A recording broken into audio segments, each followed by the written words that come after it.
Mateus capítulo 4, versículos de 1 a 11. Eu vou fazer a leitura e você acompanha na sua Bíblia, por favor.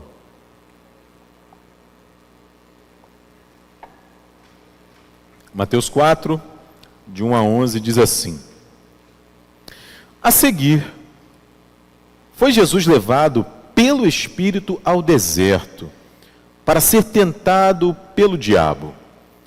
E depois de jejuar 40 dias e 40 noites, teve fome. Então, o tentador, aproximando-se, lhe disse: Se és o Filho de Deus, manda que estas pedras se transformem em pães. Jesus, porém, respondeu: Está escrito, não só de pão viverá o homem, mas de toda a palavra que procede da boca de Deus. Então o diabo o levou à cidade santa, colocou-o sobre o pináculo do templo e lhe disse: Se és filho de Deus, atira-te abaixo, porque está escrito: Aos seus anjos ordenará a teu respeito que te guardem, e eles te susterão nas suas mãos, para não tropeçares em alguma pedra. Respondeu-lhe Jesus: Também está escrito: Não tentarás o Senhor teu Deus.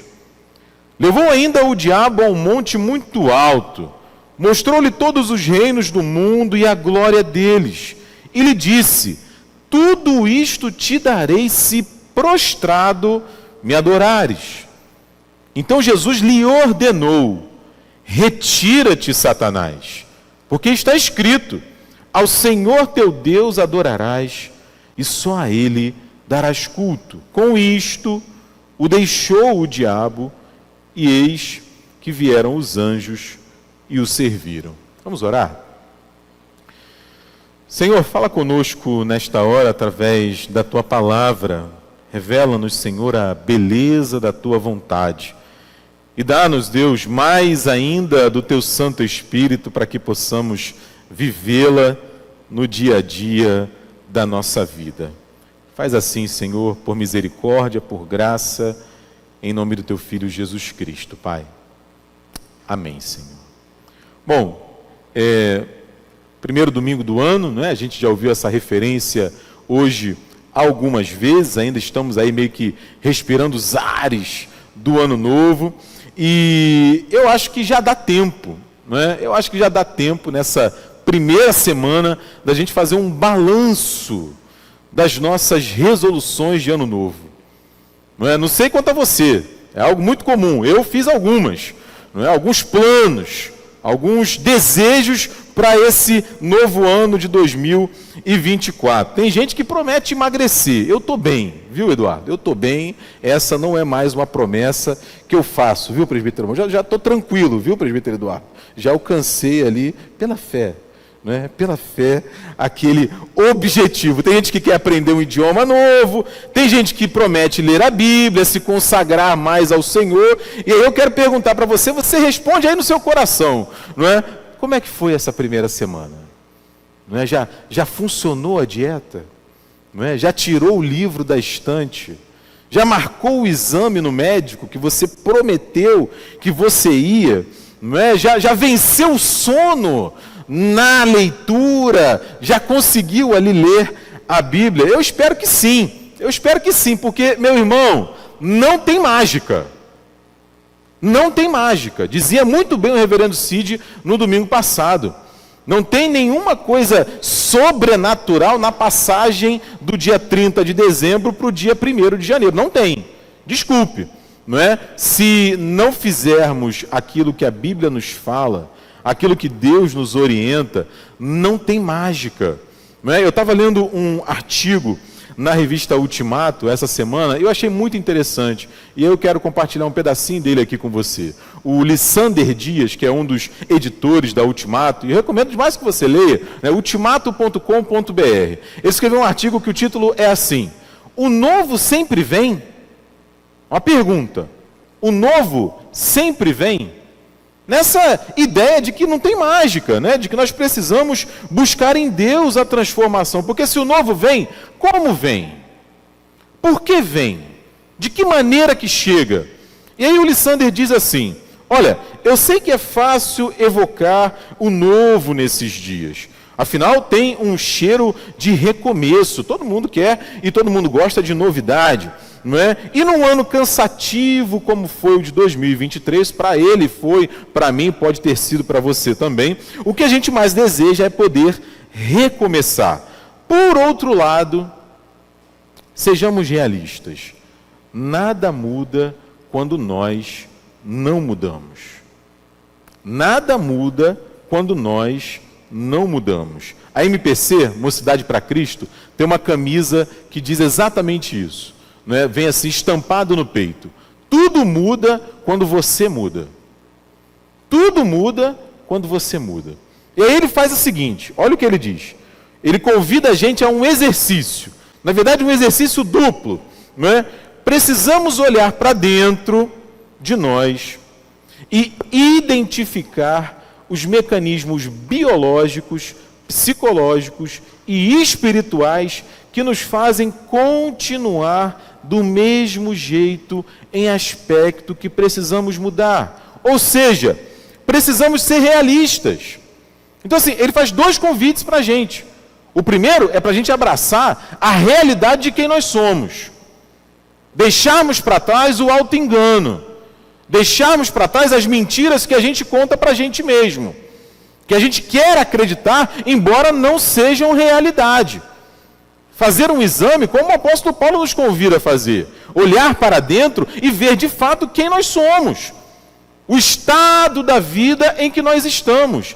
E aí então, imaginar, planejar para onde nós queremos ir.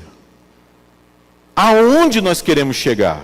E isso exige, é claro, um bom exercício de realidade e de humildade.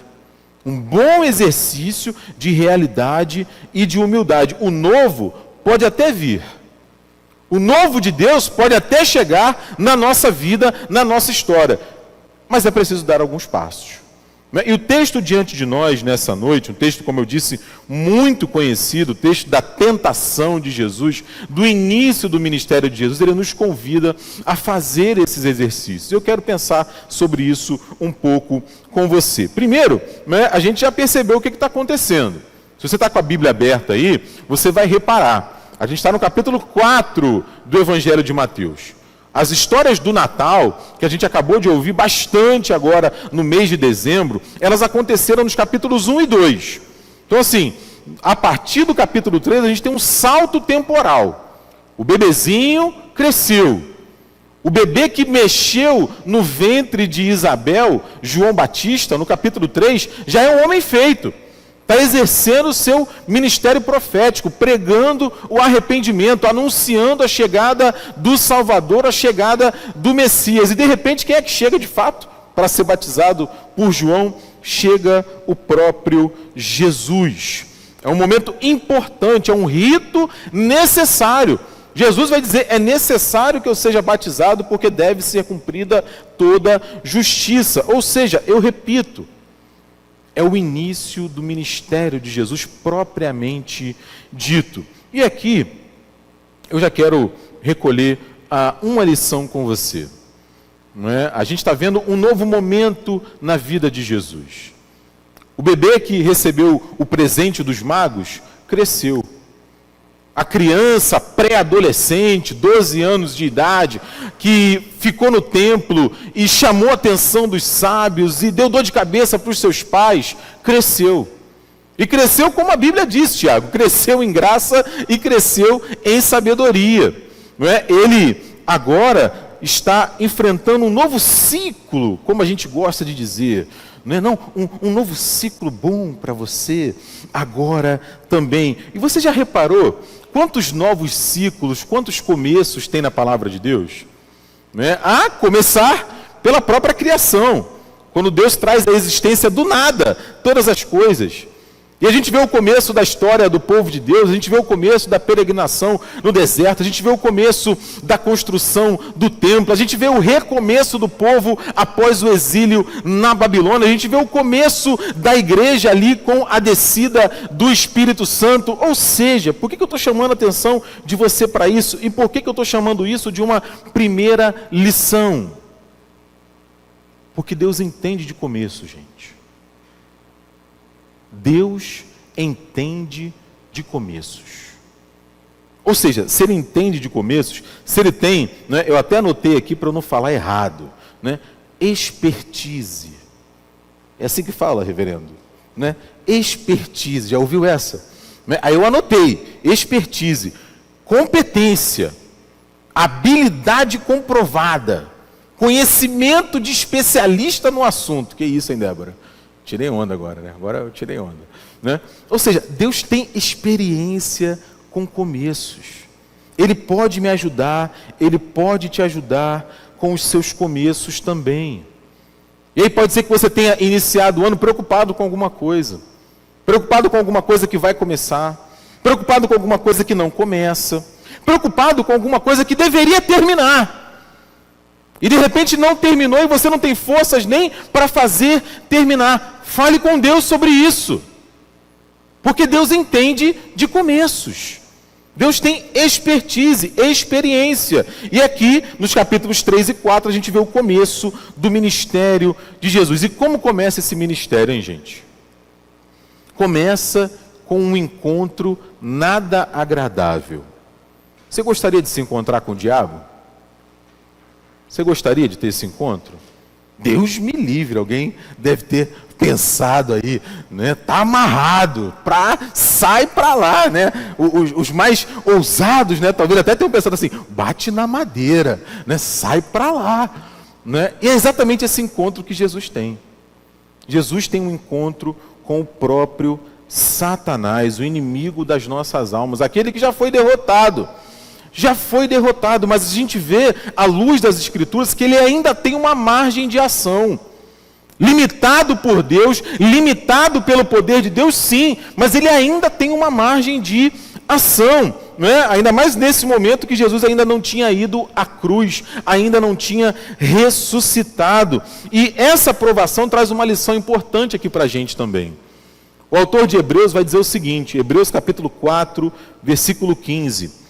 Nós não temos um sumo sacerdote que não possa compadecer-se das nossas fraquezas.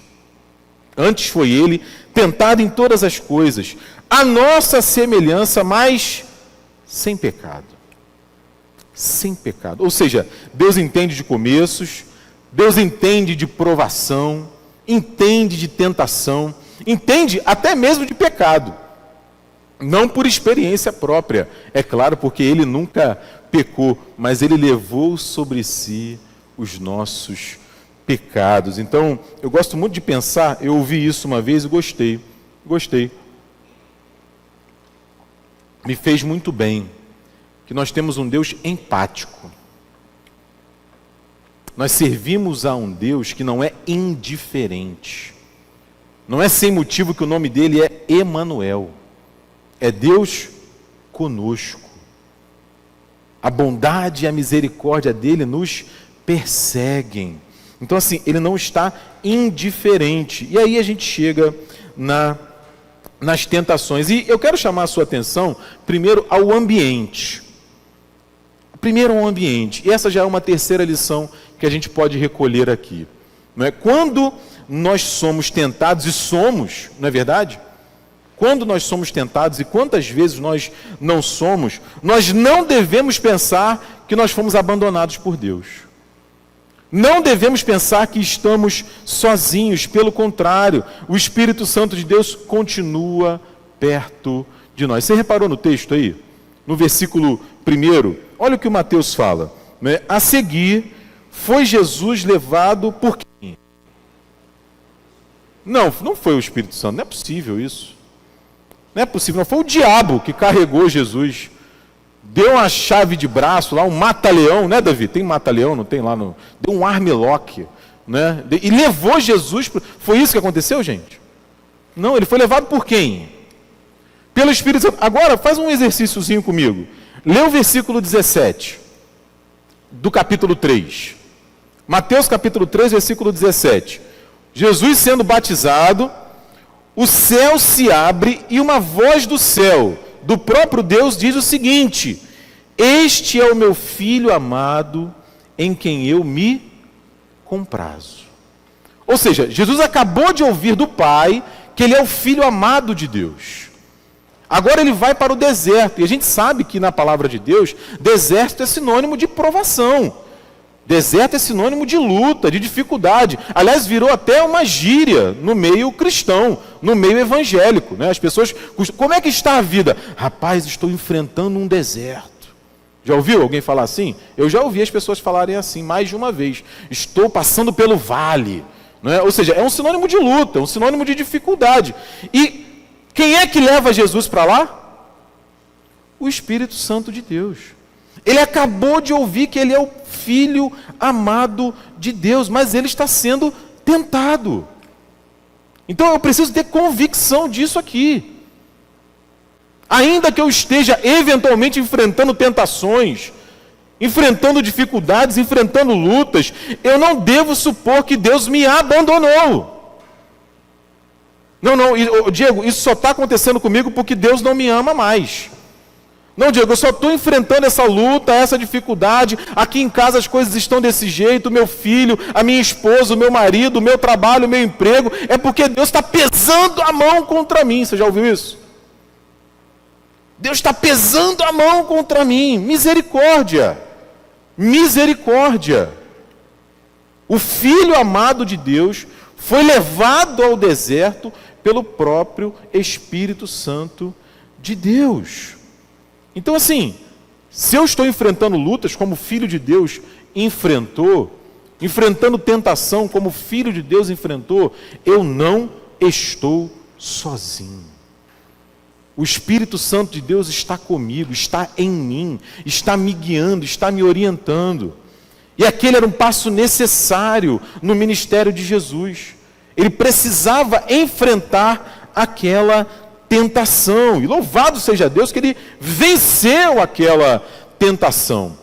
E a gente continua a caminhar, ainda pensando no ambiente, observando a maneira como Jesus enfrenta aquele momento. O texto vai dizer que Jesus, no versículo 2, jejuou 40 dias e 40 noites. Aí a primeira pergunta que eu fiz foi, né, imagina, você quer ter um encontro com o diabo? Você falou aí no seu coração, talvez, Deus me livre, não é? Agora eu pergunto, você quer jejuar 40 dias e 40 noites? Já pensou? Aí alguém pensou assim, puxa, Diego, só de pensar já me deu fome. Né? Já estou pensando aqui no lanche de daqui a pouco. Aliás, acaba logo isso daí que já está aqui roncando. O almoço já acabou. 40 dias e 40 noites. Sabe o que está acontecendo aqui, gente? Uma coisa que vai acontecer ao longo do ministério de Jesus. Jesus realiza o seu ministério. Jesus vive a vida entre nós aqui. E ele faz uso das disciplinas espirituais. Muitas vezes. Nesse texto, dos versículos 1 a 11, a gente vê destacadamente pelo menos duas disciplinas espirituais. A do jejum é a mais óbvia, né? Jesus ficou 40 dias e aí o Mateus nem precisava. Mas ele fala, depois de 40 dias teve fome. Claro. Né? 40 dias sem comer, tem que ficar com fome. Né? E Jesus vence as tentações usando a palavra de Deus. Usando a Bíblia, a palavra de Deus. Aí eu quero falar um pouquinho sobre essa questão do jejum. Né? Primeiro, que não é novidade na palavra de Deus esse jejum longo. Um jejum assim, praticamente sobrenatural, a gente pode dizer. 40 dias sem comer, a gente vai encontrar isso 2 vezes mais nas Escrituras. Você deve se lembrar. Primeiro é Moisés, lá em Êxodo, no capítulo 34, quando ele vai receber as segundas tábuas da lei, ele faz o jejum longo lá no Monte Horebe, 40 dias também, um jejum sobrenatural. E o outro é o Elias. no mesmo monte, também no Monte Horebe, no primeiro livro dos Reis, capítulo 19. Mas em outras partes da Bíblia a gente vai ver isso, né? Até na leitura da palavra hoje de manhã, do reverendo Miguel, ele lembrou disso, do fariseu. Na parábola do fariseu e do publicano, o fariseu fala isso. Olha, eu jejuo 2 vezes por semana. Então, assim, o jejum, ele é encontrado feito por várias personagens no texto bíblico e de forma, assim, muito objetiva, muito direta, abster-se de comida durante um determinado tempo, durante um determinado período, é uma disciplina espiritual. É um exercício do coração.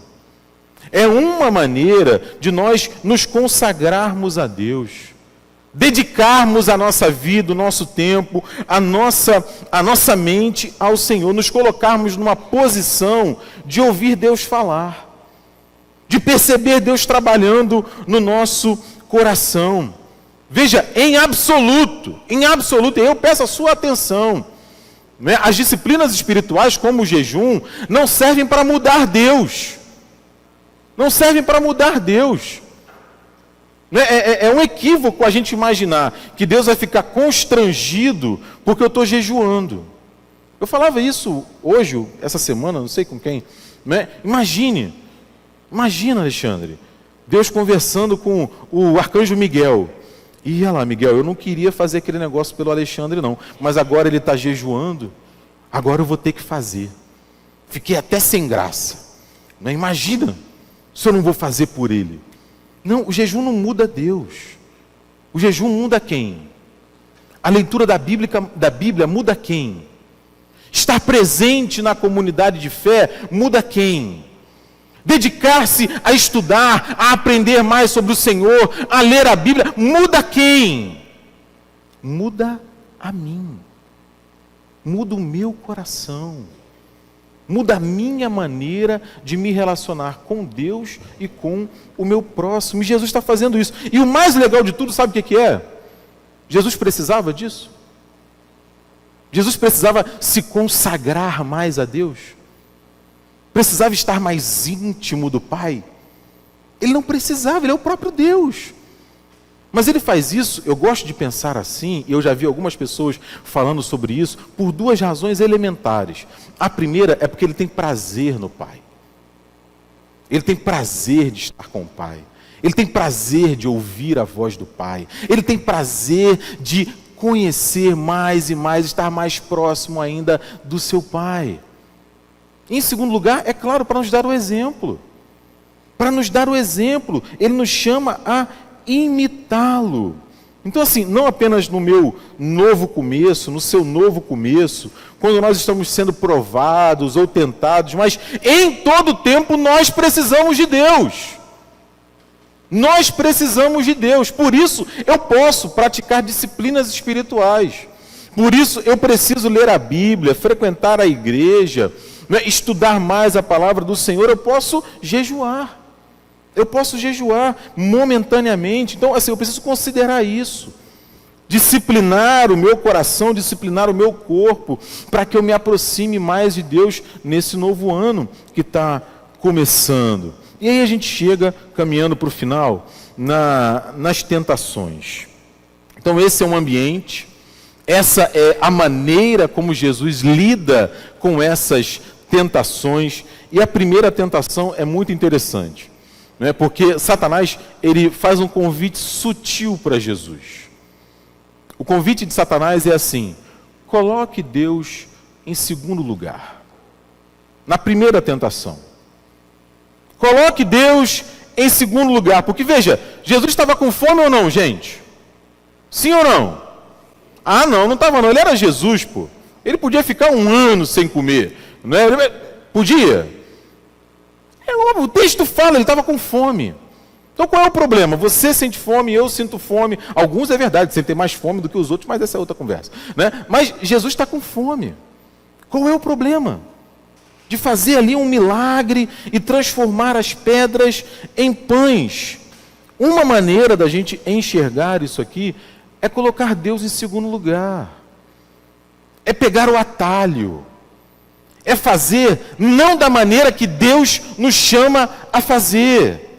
Essa é a questão. Então, assim, Satanás aproveita as circunstâncias para tentar Jesus naquela sua fraqueza momentânea, sua fome. E Jesus vence essa tentação, como eu falei com a palavra. É o texto de Deuteronômio, capítulo 8, versículo 3.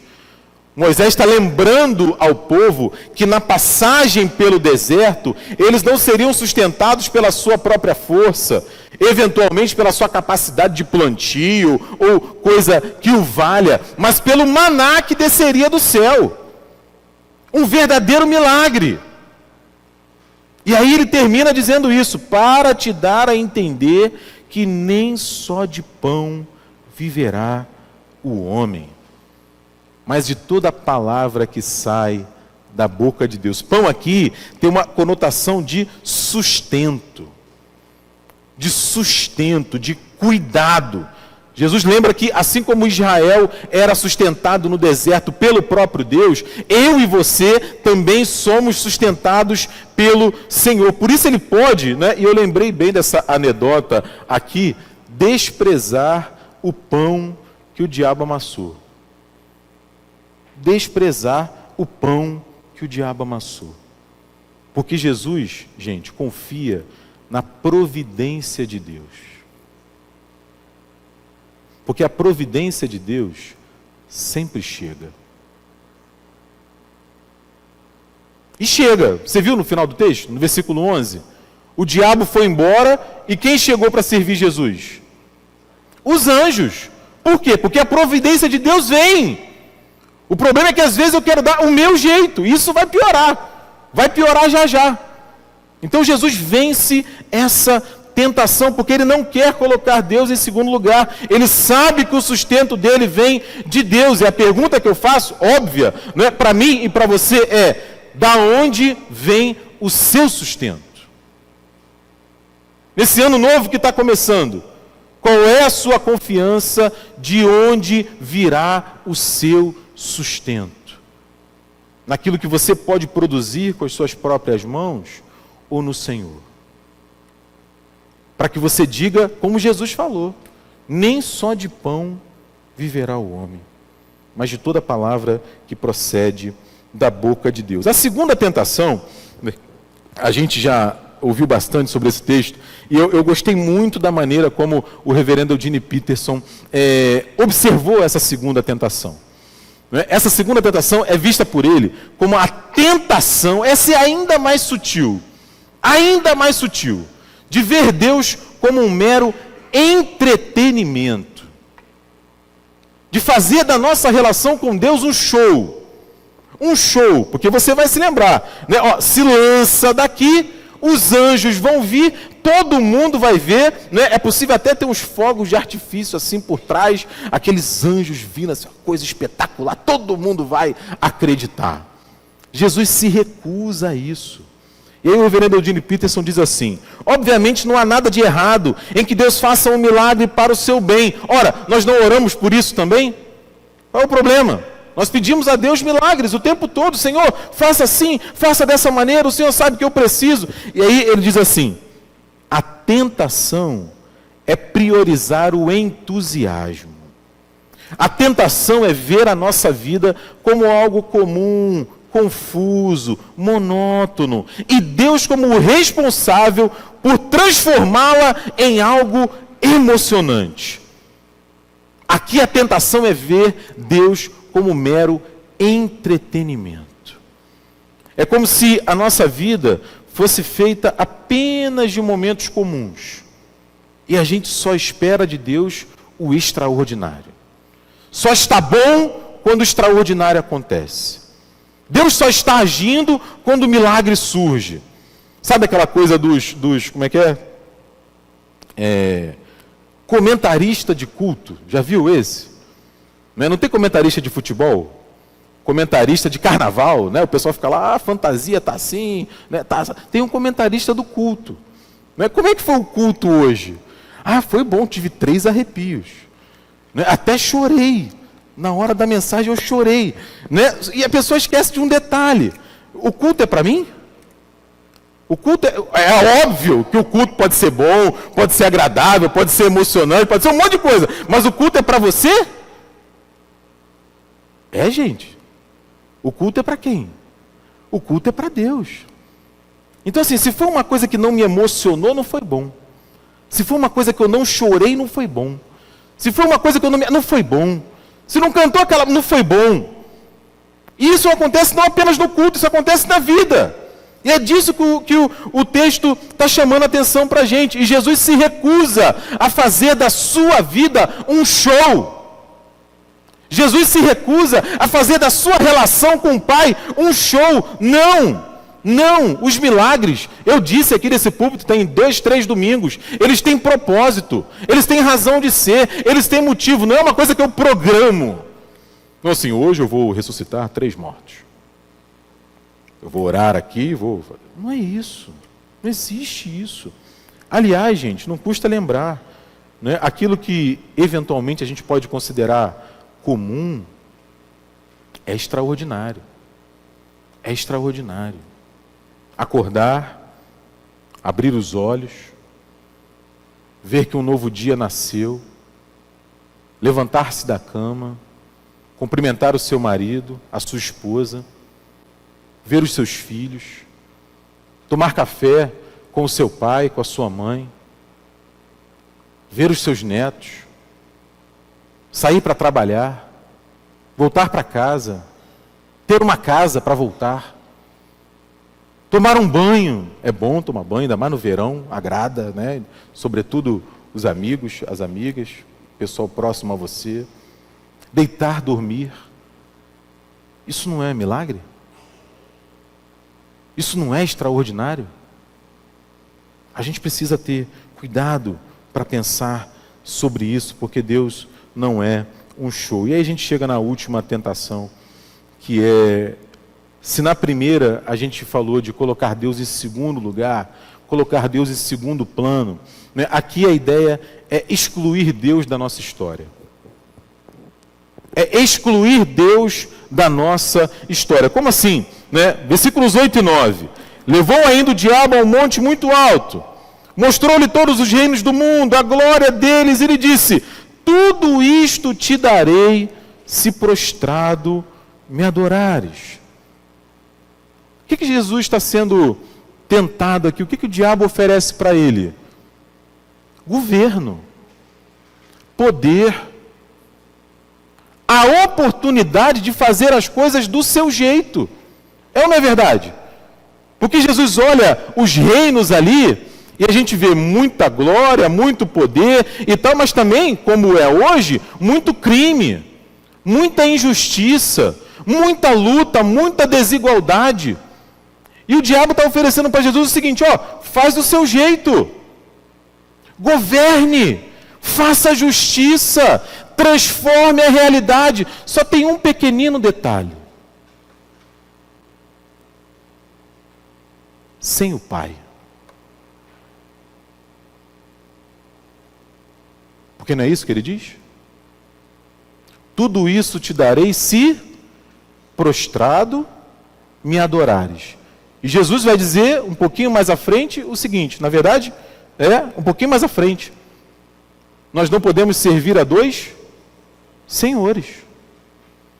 Porque ou a gente vai agradar um e desagradar o outro.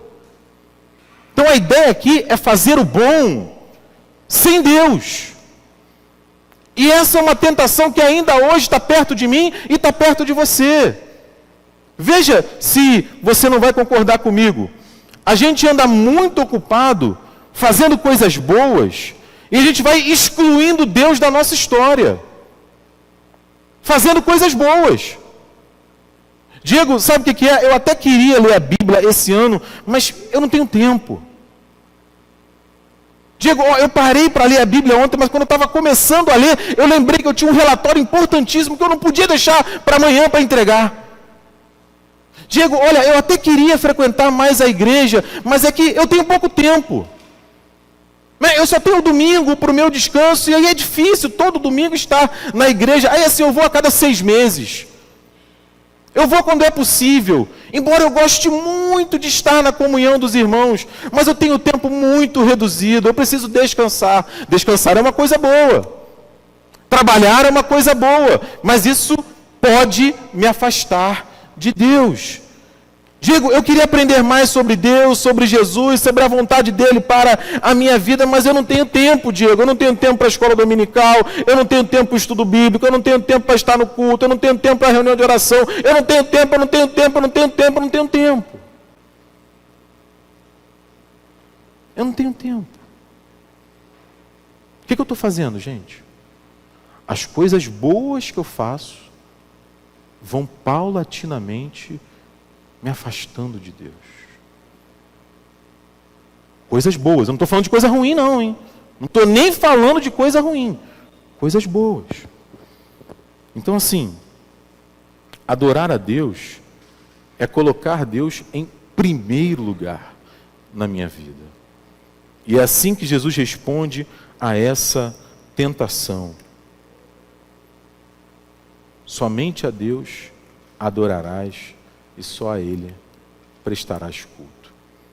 Então, sejamos realistas, não é? Nada muda quando nós não mudamos. Para que o ano novo seja de fato novo, é preciso haver uma mudança no meu interior. E eu não tenho forças para sozinho operar essa mudança. Eu preciso da ajuda de Jesus. Eu preciso da ajuda de Jesus. Eu preciso, em primeiro lugar, perceber que em todo tempo Ele está comigo. Quando tudo vai bem, quando a tentação chega, o Espírito Santo de Deus está comigo.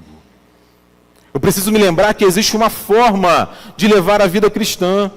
E essa vida pode e deve ser levada na palavra de Deus, no estudo da palavra de Deus, na comunhão da igreja, crescendo na graça e no conhecimento do Senhor. Porque aí quando as tentações chegarem, e elas chegam, cada um de nós aqui é testemunha disso, sobretudo a tentação de excluir Deus da nossa vida, nós, pela graça de Deus, podemos resistir. E aí, o ano novo pode ser novo de fato. Amém?